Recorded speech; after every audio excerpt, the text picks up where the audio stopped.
Hi everyone, Suzanne Davis here, author of The Appointed Hour, university professor. Welcome to How to Create a Writer's Life. This week we're talking about how to begin and keep a writer's habit. And I have three main points for you. The first is intention, the second is commitment, and the third is flexibility. So let's go through each of them. Under intention, I would say this: know why you're writing. This really helps you. Do you want to write a story, an essay, a novel? Are you writing to educate, to entertain, to, as I often think, I am writing to tell the stories of those who are marginalized? And then take a few minutes to reflect on this on paper, in words. From that point, we'll move to the second action step, which is commitment. And I think of commitment as having four really key components.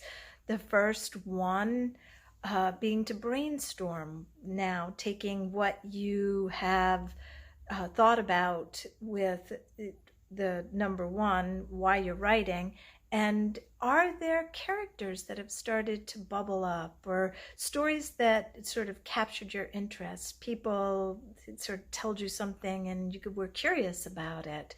My neighborhood, there's this guy who stands at the end of his driveway and waves to people, and I'm really curious about him. I've been wondering, what is his story? And as I allow my imagination to ponder that, the story begins to come. Then once you've done that little bit of brainstorming, you have to actually begin to write the thing you want to write. And 300 words a day for me is sort of a magic number. Even in a busy semester, I can sustain 300 words a day. So I look at my calendar, I make a calendar each week and say which time of the day I think I might be able to get 300 words in. At the end of the week, I look and I see if I have gotten that number of words. If not, I write a few more on the weekend. If I have, I can write extra words, kind of have them in the word bank, or give myself some time off for some fun and inspiration.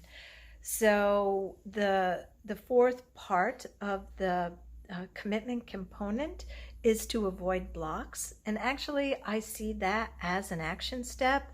And that's because once you've done the work of really deeply getting into the why you're writing what you're writing and what it is that you might want to say, then you're writing from inside the story. And as one wise writer once said to me, be the word as opposed to use the word. So rather than being on the surface of the story where we can be polishing words, but they may not resonate with any kind of dramatic emotion for the reader, when you get deep inside the story, you are writing from a place of a more charged connection.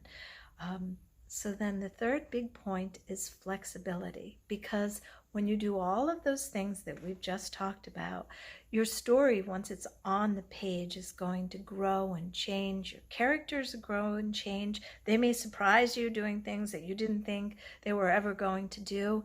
And it's important to let the story begin to have its beating life on the page, to trust that this is part of the process. And when you do that, you can look back at step number one, the intention, and see whether these changes are following the intention that you set out for yourself. All right, well, if you like this video, please like, share, subscribe, comment. I look forward to seeing you next week when we talk about character. Bye.